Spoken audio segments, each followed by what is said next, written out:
पैसा हर कोई बड़ी मेहनत से कमाता है और हर कोई चाहता है कि उसको अच्छे से इन्वेस्ट कर पाए, अच्छे से यूज़ कर पाए और उससे अच्छे अच्छे रिटर्न्स ले पाए। और हर कोई ये भी चाहता है कि पैसा उन पर राज ना करे बल्कि वो पैसे के ऊपर राज करे। तो ऐसी कौन सी 7 चीज़ें हैं जो आपको अपने पैसे के साथ, अपनी मनी के साथ कभी भी नहीं करनी है। 7 things you should never do with your money. Number 1 is making financial decisions based on emotions. मतलब कि आप इमोशनल होकर अपनी मनी के साथ डिसीजंस मत लीजिए। ना ही कभी इम्पल्सिव बाइंग करिए जब आप इमोशनल हों, और ना ही कभी पैनिक होकर सेलिंग कीजिए। यानी कि आपका कुछ इमोशनल हो गए या आपको लगा कि ये चीज़ बाय कर लेनी चाहिए, किसी और ने बोल दिया, बहुत आप भावुक हो गए और आपने कोई भी चीज़ बाय कर ली, चाहे वो आपको महंगी मिली या कैसी भी लगी। कोई चीज़ बहुत पसंद आ गई फैमिली के लिए, तो चलो ठीक है, मैं तो महंगी भी खरीद लूंगा। Never do this impulsing buying. आप बहुत बार ऐसी चीज़ें महंगी खरीद लेते हैं। और दूसरा, कभी भी पैनिक होकर कोई भी चीज़ बेचिए मत, चाहे वो घर बेचना है, गाड़ी बेचनी है, बॉन्ड बेचनी है, एनीथिंग, चाहे आपको शेयर्स बेचने हैं। तो पैनिक मत हो जाए कि मार्केट गिर गई है, मेरे शेयर टूट गए हैं, मैं तो बेच दूं वरना और नुकसान हो जाएगा। आराम से बैठकर पहले सिचुएशन को अच्छे से समझ लीजिए, फिर ही उस चीज़ को बेचिए। मार्केट में जाकर अच्छे से, अगर आपका घर है या गाड़ी है, पहले उसका रेट पता कर लीजिए, फिर ही उसकी सेलिंग कीजिए। हमेशा note it down, never do impulsive buys and never do panic selling. Number 2 पर आता है कि जब भी आप कोई नई चीज़ खरीदते हैं तो उसकी ओनरशिप की टोटल कॉस्ट को वैल्यू कीजिए, उसको पूरा इवेल्युएट कीजिए कि आपको पूरी वो चीज़ कितने की पड़ेगी। सिर्फ चीज़ का प्राइस मत देखो। फॉर एग्जाम्पल, मान लीजिए कि आप एक कार खरीद रहे हो और आपको पता है ये कार 10 लाख की आ जाएगी, लेकिन उसके साथ ही साथ आपको उसकी एडिशनल कॉस्ट भी ध्यान में रखनी है। यानी कि उसकी मेंटेनेंस कितनी होगी, उसकी इंश्योरेंस खरीदेंगे वो कितने की पड़ेगी, और एडिशनल जो फीस चार्जेस उसके देने पड़ते हैं, जो भी उसको रजिस्ट्रेशन वगैरह के चार्जेस देने पड़ते हैं, उनका भी ध्यान रखिए, क्योंकि वो भी एडेड वैल्यू होगी उसके साथ, वो भी उस 10 लाख में ऐड होगी। तो जब भी कोई बाइंग करते हैं तो किसी भी चीज़ की, जो भी आप बाय कर रहे हैं, उसकी टोटल कॉस्ट ऑफ ओनरशिप आपको पहले कैलकुलेट करनी है। नहीं तो आपके जो प्लान्स आपने बनाए हैं उस चीज़ को लेकर, वो पूरी तरह बर्बाद हो जाएंगे, क्योंकि आपकी जो वैल्यू है, जो आपको कॉस्ट पड़ेगी, वो बहुत ज़्यादा बढ़ जाएगी अगर आप पहले बाकी चीज़ों को भी साथ में कैलकुलेट नहीं करेंगे। थर्ड थिंग, कि आपको कभी भी अपने क्रेडिट कार्ड को डेट के लिए यूज़ नहीं करना है। फॉर एग्जाम्पल, मान लीजिए आप कहीं गए शॉपिंग करने और आपको कोई महंगी चीज़ पसंद आ गई, आप उसको कैश में अफोर्ड नहीं कर सकते, अभी आपके पास उतना कैश अवेलेबल नहीं है कि आप वो चीज़ को खरीद पाए। तो आप क्या सोचते हैं कि चलो मैं क्रेडिट कार्ड से इसका बिल जो है वो पे कर देता हूँ, बाद में जब बिल आएगा then I will pay. But आप ये भूल जाते हैं कि क्रेडिट कार्ड के जो इंटरेस्ट रेट होते हैं वो बहुत ही ज़्यादा होते हैं। कई बार तो 18% से भी ज़्यादा चार्ज होता है उसके ऊपर। और इसके अलावा क्रेडिट कार्ड के बिल अगर आप टाइम पर नहीं पे करते हैं तो आपका सिविल स्कोर बिगड़ जाता है। उसके बाद अगर आप किसी ज़रूरी चीज़ के लिए लोन लेने जाएंगे तो बैंक आपको लोन भी नहीं देगा। तो बहुत सोच समझकर यूज़ कीजिए कि आपको क्रेडिट कार्ड कहाँ यूज़ करना है, वरना उसके ऊपर डेट कभी मत लीजिए। Number 4 is ignoring your work space contributions. यानी कि जहाँ पर आप काम करते हैं, जो आपका एम्प्लॉयर है, वो आपको बहुत कुछ ऑफर कर रहा होता है। कई बार आपको उन चीज़ों के बारे में पता ही नहीं होता, आप अवेयर ही नहीं होते कि आपके ऑफिस में कौन कौन सी स्कीम्स चल रही हैं, और आप उनका बेनिफिट ले ही नहीं रहे होते।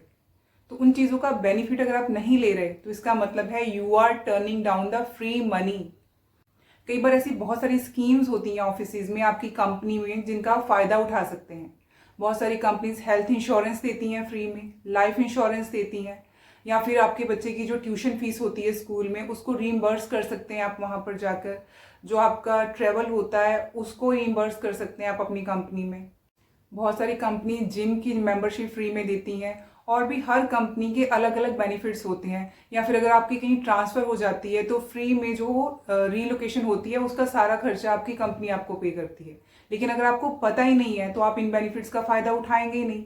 तो अवेयर होना भी ज़रूरी है, और अपनी कंपनी जो आपको बेनिफिट्स दे रही है उसके जो कॉन्ट्रीब्यूशंस हैं उनको रिसीव करना भी ज़रूरी है। नंबर 5 पर वो गलती है जो बहुत सारे लोग करते हैं, यानी कि buying something just because it is on sale. कुछ ऐसा खरीदने चले गए, मॉल में गए, वहाँ सेल लगी हुई है तो चलो खरीद लेते हैं क्योंकि सस्ता मिल रहा है। मान लो कि किसी चीज़ की एक्चुअल कॉस्ट 100 रुपये है और वो सेल में आपको 60 रुपये की मिल रही है, तो इसका मतलब ये नहीं है कि आपने उस पर 40 रुपये बचा लिए, सेव कर लिए, बल्कि आपने 60 रुपये खर्च कर दिए। You spend 60 rupees instead of saving 40 rupees. क्या पता वो चीज़ आपको चाहिए ही नहीं थी, वो आपके काम की नहीं थी, उसके बिना भी काम चल सकता था, लेकिन आपने जो मॉल के टैक्टिक्स थे उसको समझा नहीं और आपने वो चीज़ खरीद ली अट्रैक्ट होकर कि सेल लगी हुई है, सस्ती मिल रही है, खरीद लो। तो ऐसे जो टैक्टिक्स है ना सेलर के, उसमें नहीं आना है, उसमें नहीं फंसना है। तभी बाइंग कीजिए जब वो ज़रूरी हो, या फिर जब आप शॉपिंग करने जाते हैं घर से कहीं पे भी, पहले एक लिस्ट बनाकर लेके जाइए कि ये चीज़ें मुझे खरीदनी है and stick to that list only. उसके अलावा इधर उधर देखिए भी मत और खरीदिए भी मत, और अपने पैसे बचा के रखिए। Number 6 is trusting the get rich fast schemes. यानी कि बहुत सारे ऑफर्स आते हैं, ऑनलाइन आप देख लेते हैं, न्यूज़पेपर में देख लेते हैं कि फटाफट अमीर कैसे होना है, ये वाली स्कीम है, बस इतने पैसे लगाइए और इतने दिनों में आपके पास इतने पैसे आ जाएंगे और आप फटाफट अमीर हो जाएंगे। बहुत अच्छा लगता है सुनने में, अट्रैक्टिव भी लगता है, लेकिन क्या वो सच भी है? शायद नहीं। क्योंकि जो ऐसी स्कीम्स होती हैं ना, उसमें 4 चीज़ें हो सकती हैं। वो पोटेंशियली इलीगल हो सकती हैं, उनमें बहुत ज़्यादा रिस्क हो सकता है, लैक ऑफ सस्टेनेबिलिटी हो सकती है, नंबर 4 एथिकल कंसर्न्स भी हो सकते हैं। तो बेटर कि शॉर्ट टर्म में आप अमीर होने की सोचने की बजाय लॉन्ग टर्म इन्वेस्टमेंट में ध्यान दीजिए। लॉन्ग टर्म इन्वेस्टमेंट सेफ भी होती हैं और सिक्योर भी होती हैं।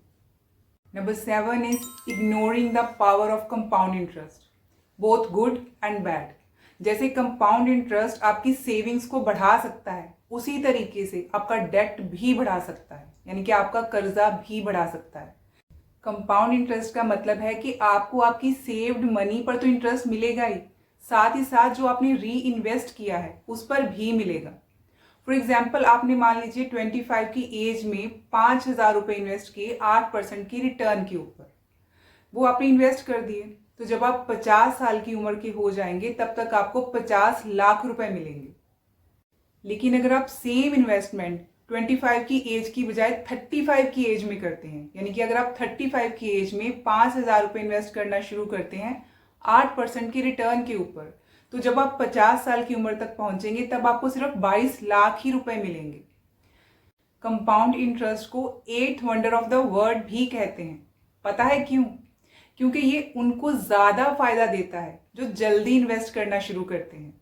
That's the different time makes to your money. It works harder and grows faster the longer it is invested.